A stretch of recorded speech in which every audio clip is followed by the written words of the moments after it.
have Fredrick Mugira and Annika McGinnis, who are the principal investigators and editors of the article Sucked Dry: Huge Swaths of Land Acquired by Foreign Investors in Africa's Nile River Basin Export Profits, Displaced Communities. My name is Nayifa Nihad, and I am from the University of Oklahoma and OU Center for Peace and Development, as well as Security and Context. My first question for you is, can you discuss how this article came about? So how did you come to research and write about it, and what were your main methods? Just tell us what you think are your main findings. Yeah, I'm Annika McGinnis, and I'm the co-founder of InfoNile. So InfoNile is a project of Water Journalists Africa, which was founded by Fred. It's a network of journalists reporting on water issues in Africa.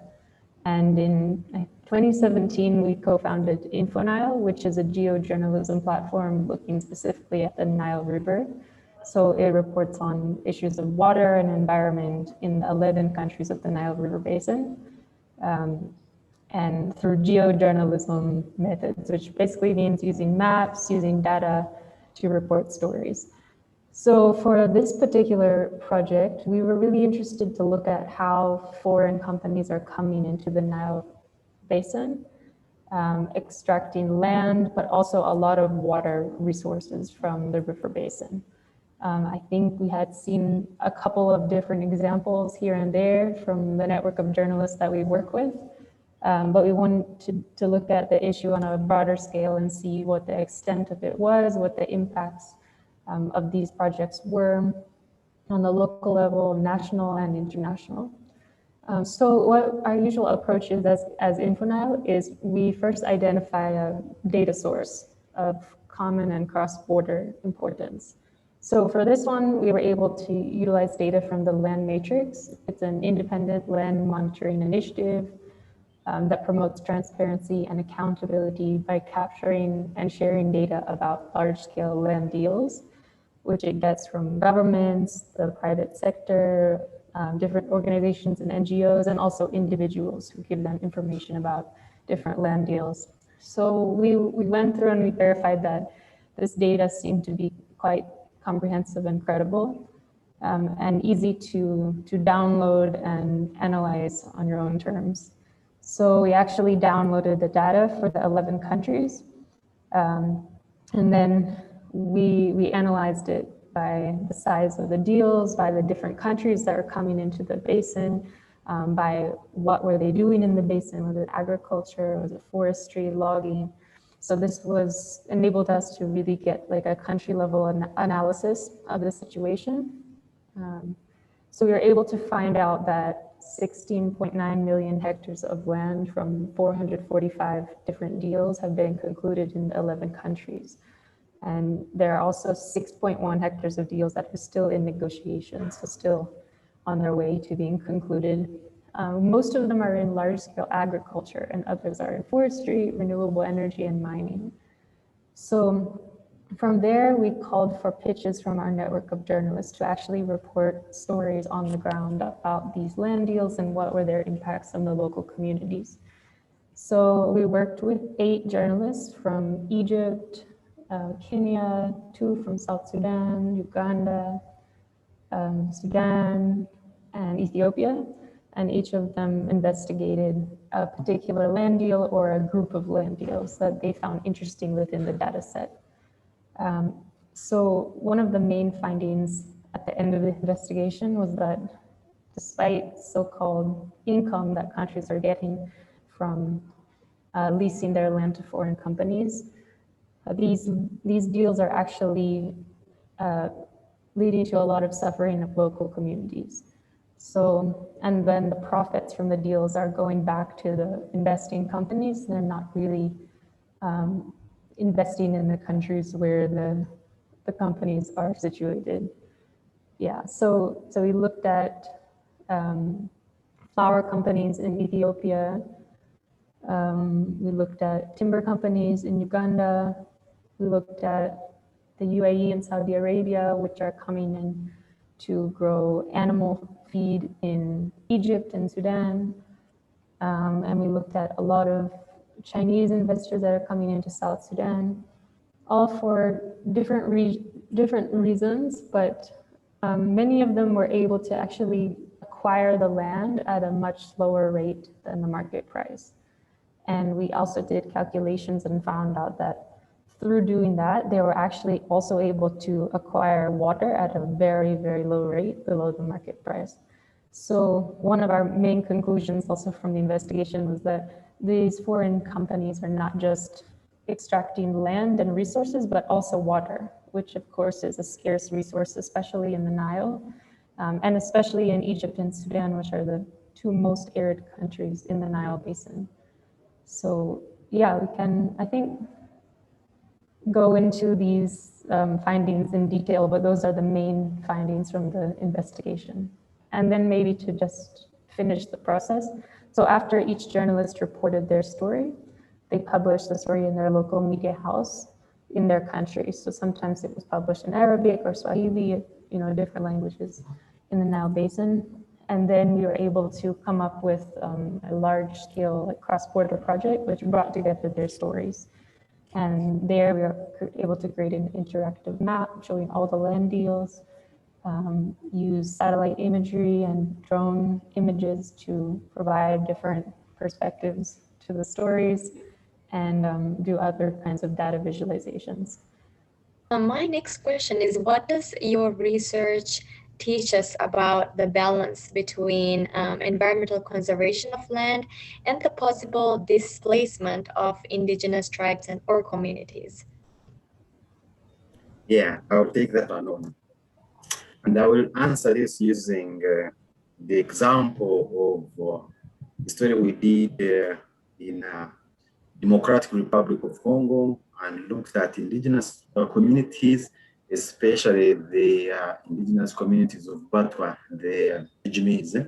And we mostly focused on, what was happening to women there as their land, is grabbed and, taken by different investors, especially from Asia and Europe to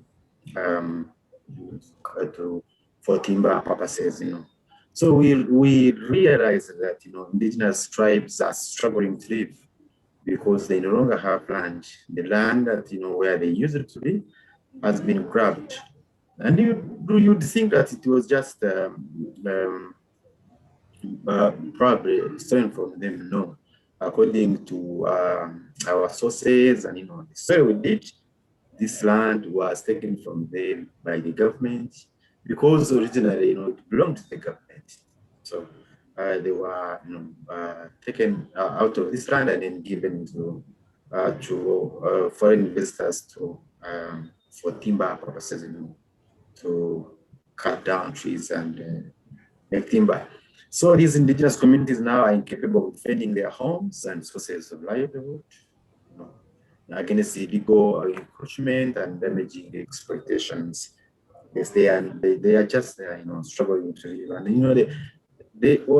when you talk about the indigenous communities and environment, you realize that indigenous communities depend on their environment.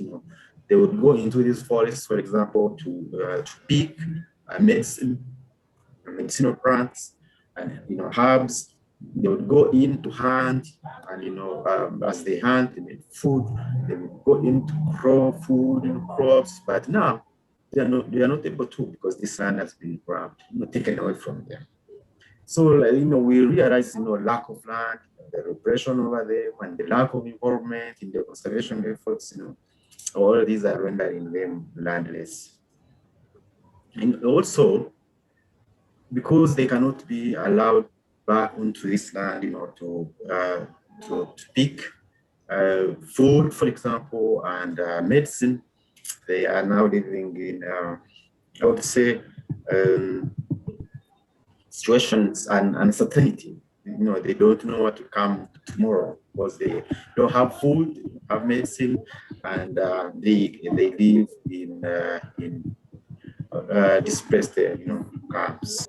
Another issue probably you would look at, which was so interesting to us, was that these communities that originally lived on this land, are no longer, the owners of this land, but they have been turned into casual laborers on the land that used to belong to them. So what happens now? Foreign investors who grab this land, who own this land now, employ these persons that originally own this land, to work on the land. For example, in cutting down the trees, in looking after this land. Now the original owners are now casual laborers onto this land. Another issue, and a point that we think is so important is that part of the Eastern Democratic Republic of Congo, the whole of that is the forest, and there's a lot of wildlife there, and these communities used to conserve this area, conserve the wildlife, because they originally looked at all this as theirs now. But now they have that sense, of looking at what is in there as not theirs, which has been taken from them. So now they have turned into poachers of the resource that they use to protect. So because now they no longer value it, they look at it as not theirs. And so they are turning into poachers of the resource that they use it to protect. Yes, so that's how I can answer this. Thank you so much. So give us a sense of the perspectives of these local communities that you engaged with, specifically in terms of their reactions to the thousands of acres of land transacted to international companies from investor countries, oceans away from the Nile. Yeah, most of them that we worked with, or that our journalists worked with, they really expressed a lot of feelings of being left behind, forgotten, and basically discarded by the global economies and even their own governments. They felt like their rights are being ignored by their governments, which have loaned land to gain income for their country, but it doesn't really trickle down to the local people, and especially to these communities that are usually in more remote areas, or which are kind of vulnerable or disadvantaged in some way.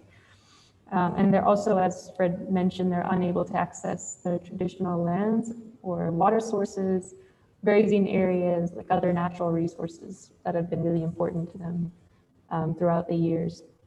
So I'll give a couple of examples. Like in Ethiopia, their floral industry is one of the biggest investments that the government is making as it tries to get to the next middle income status level.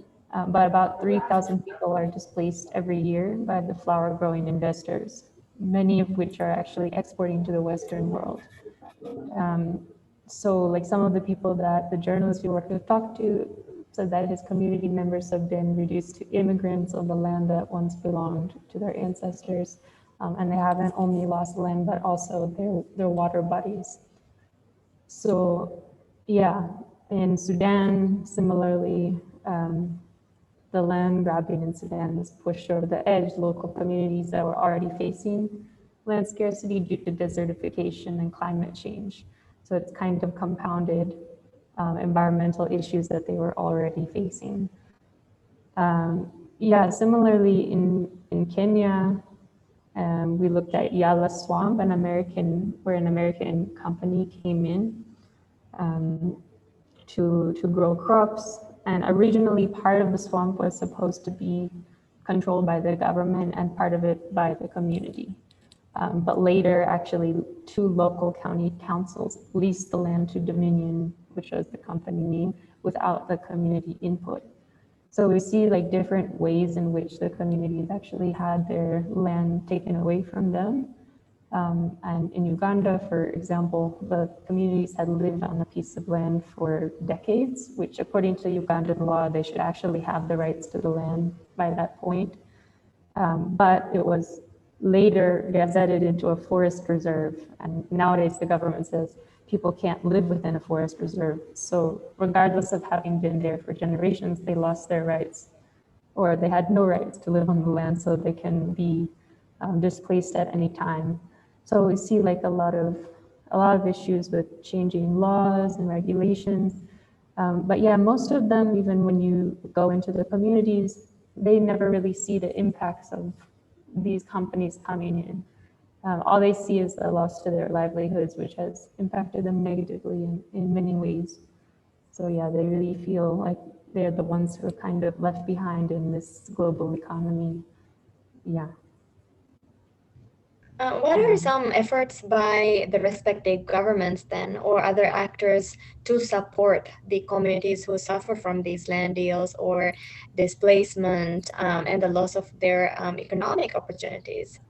Yeah, according to the studies we did and the interviews we held, most of these investors that come into, the Nile Basin and crabland, what they do as part of their give back to communities, they usually, construct schools, hospitals, in the affected communities, to give back to these communities.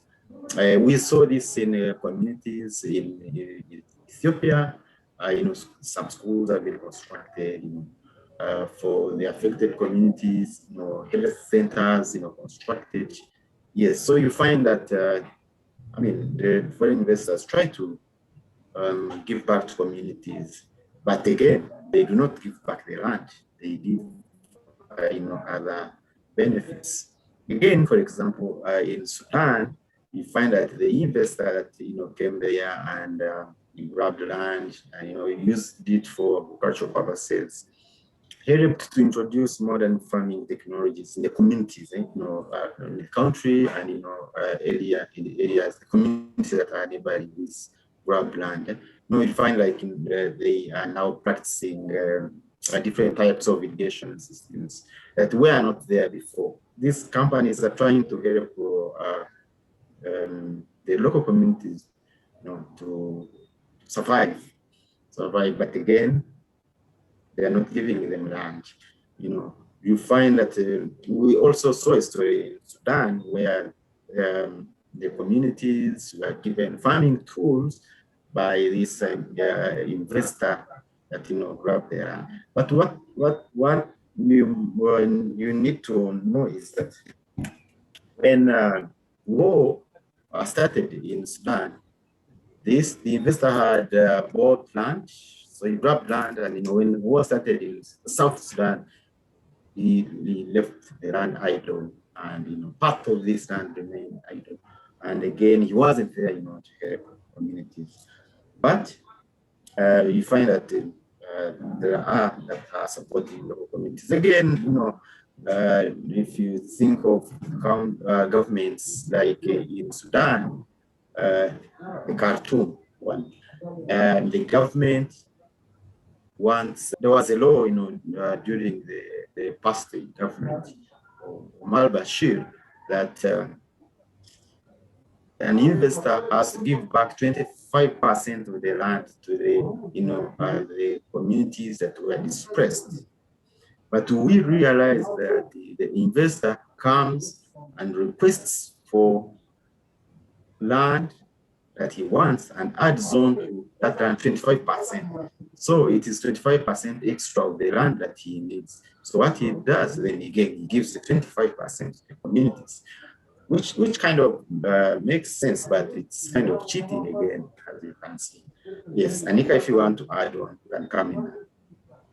Yeah, I'll just add on about the Uganda story. So we were looking at the REDD+ scheme. Probably you know it, but where like carbon emitting companies that contribute to climate change can offset their emissions by buying carbon credits, like from tree planting initiatives.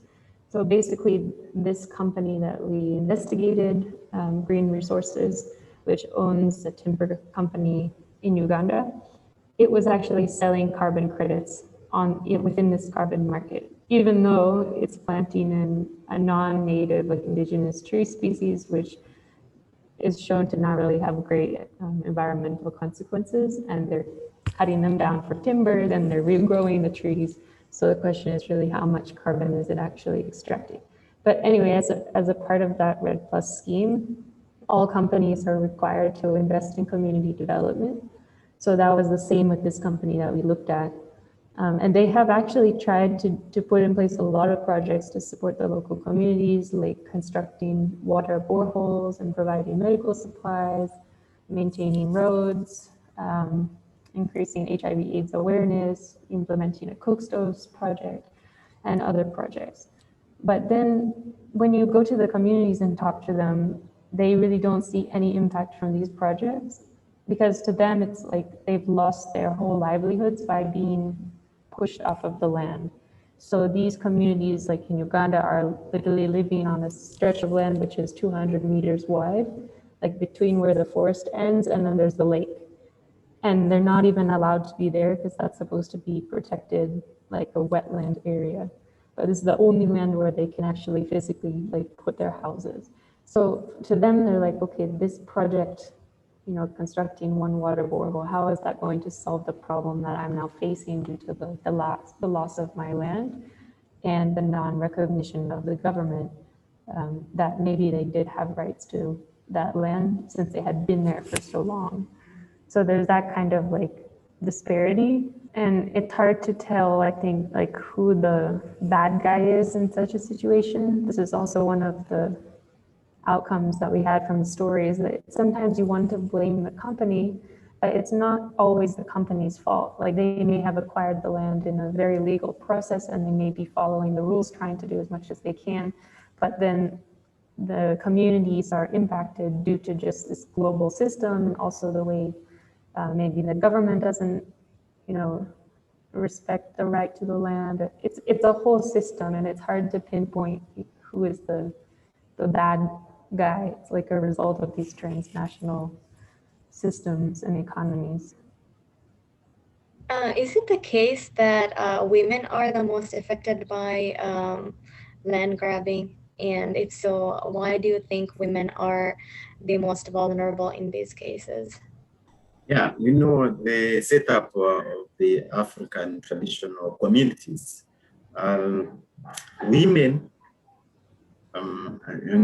engage, you know, with land more than men. They are actually looked at as the managers of land, of environment than men. Because you know they are always in agriculture and they need this land to grow food, to feed their community, their homes, their children. While men, you know, out there go and work. Some they work in agriculture, engage in agricultural jobs, but others, you know, usually go and leave women at home, and so women interact with land, with environment much more than men, you know, do. This is why they are, you know, the most affected. I'll give you an example. In the story we did in Uganda, in eastern Uganda. So when the investor came and bought land from communities, you know, families sold land to him, and what men did was go and use the money they got to marry more women, you realize. And then the women they had, you know, they suffered with their children. And so these men, after marrying, they disappeared from their first families and went to, you know, the new families now. Yeah, so women need land to grow crops, to feed their families, their children. That's why they interact with land much more than men. And that's why we realized they were the most affected, because they are kind of right there as men go and look for other work, like casual, you know, work in other farms. And you know, there are some men, for example, in these communities that leave their families to go and work in other farms far away from their communities and spend there 5-6 years, you know, not knowing what is happening. So women are the most affected. That's true. Are there any international and local efforts to mitigate this manipulation of the River Nile? Yeah, I'll just mention like one initiative that we saw in South Sudan, where the community actually fought against what they saw as an unfair land grab. So there was a $25,000 agreement that was supposed to happen between a U.S. firm and the country's government, which had given this company rights over 600,000 hectares of land in South Sudan, but it was actually canceled because of protests and uprising by the community. because they knew that it would have displaced about 600 households, and that community was never consulted in the actual process of leasing the deal. So that's just one example of like how grassroots action can actually stop some of these deals, and it's one of the reasons we wanted to do this story and create the map so that people can also see where deals are happening and be able to take action against them. But again, you realize that initiatives like these ones of ours, like InfoNile, are coming in, to help and make sure, that the Nile and communities there and everything that is in the Nile Basin is conserved. This is why, again, we started InfoNile as a GeoJournalism platform that can bring together journalists in the region so that we can advocate for conservation of the river and all resources in there. But again, it would not be fair if we don't talk about it in the Nile Basin Initiative, the agency that is in charge of managing this the affairs of the river, and it brings together governments in the region, and they are making sure that they advocate for the conservation of the river to make sure that it stays there for the next generation. And there are several others, like the Nile Project that communicates through music. They bring together artists and they communicate messages for conservation of the river to make sure they educate communities about why this river and the people in there and the environment and everything in there should be conserved for the coming generation. Also, there are several others like the Nile Basin Capacity Building Network that brings together scientists who are doing studies about the river, about communities in there, to make sure that they come together, bring together efforts, and advocate for the conservation of the river. There is also the Nile Basin Development Forum, and there are several others, initiatives in different countries. I'm reaching towards my very last two questions. What are the repercussions of illegal logging by foreign companies in the Democratic Republic of the Congo specifically?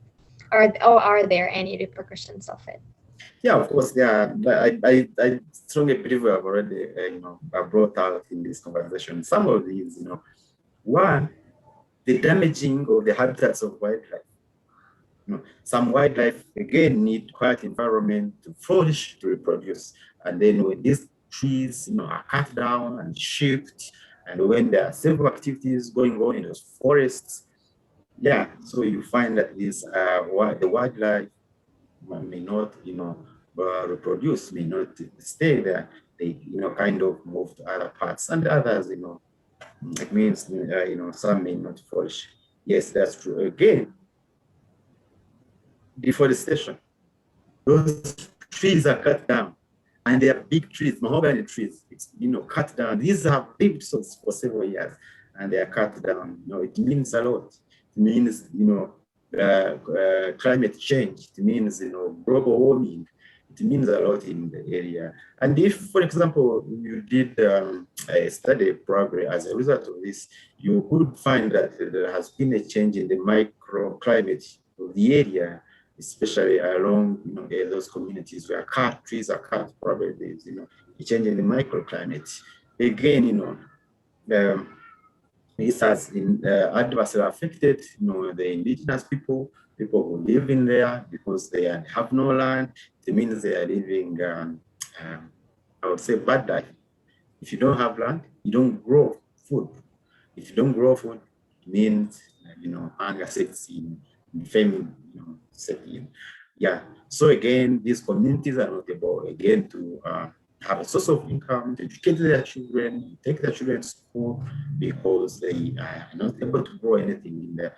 But also because these families have been displaced, they are living in areas you would say almost look like camps, concentrated areas, and you find cases of domestic violence increasing in those areas because, you know, a man is there is not working, and a woman is right there, but they have nothing to do, which is bound to lead to increasing cases of, you know, domestic violence. So my final question is, do you have anything else that we might have missed or you would like to add?